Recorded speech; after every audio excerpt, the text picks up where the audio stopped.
Oasis Audio presents Mae West, An Icon in Black and White, by Jill Watts, read for you by Holly Palance.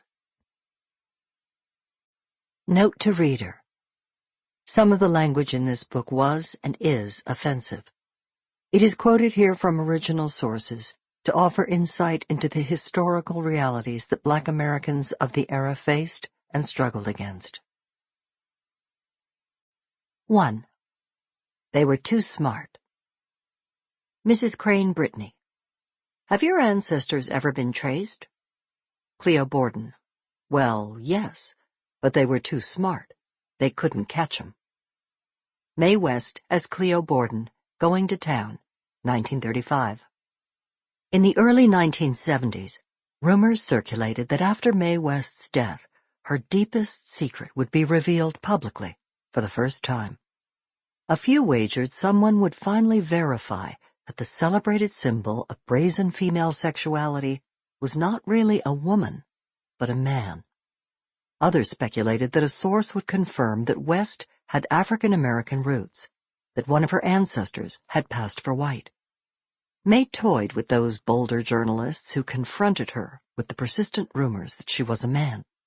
And when one writer, John Coble, questioned her on her racial background and preference for the blues, she admitted only that her affinity for black music was because it's the best there is. But all those who anticipated a bombshell at her death were to be eventually disappointed.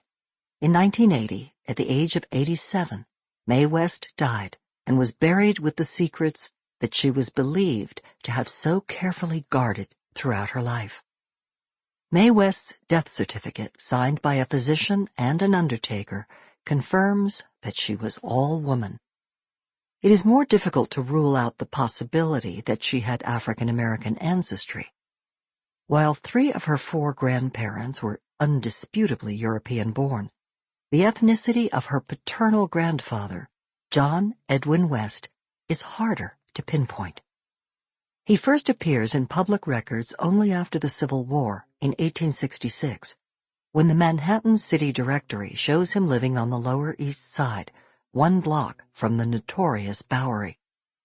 One sure fact about John Edwin West is that he had been a seafarer, a rigger who worked on whaling ships. The rest of his background remains a mystery. His recorded birth date varied between 1819 and 1830. His birthplaces diverged widely and included New York, Maine, Newfoundland, and even England. His death certificate indicated that he arrived in New York in 1821 at the age of 2, and that his parents were named John and Edith. But there is nothing to corroborate this, or to confirm where John Edwin West really spent his young life.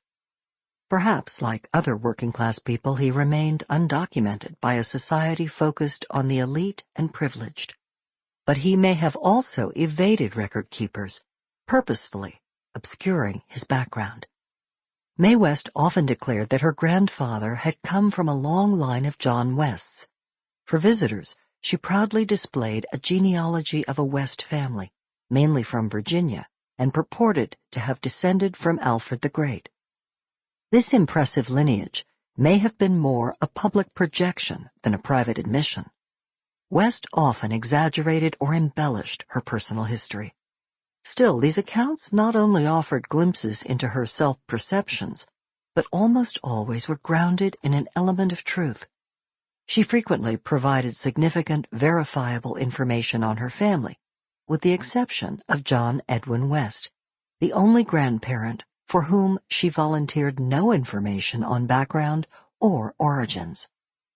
Perhaps this vagueness was intentional, explicable if John Edwin or one of his forebearers had escaped bondage and passed for white.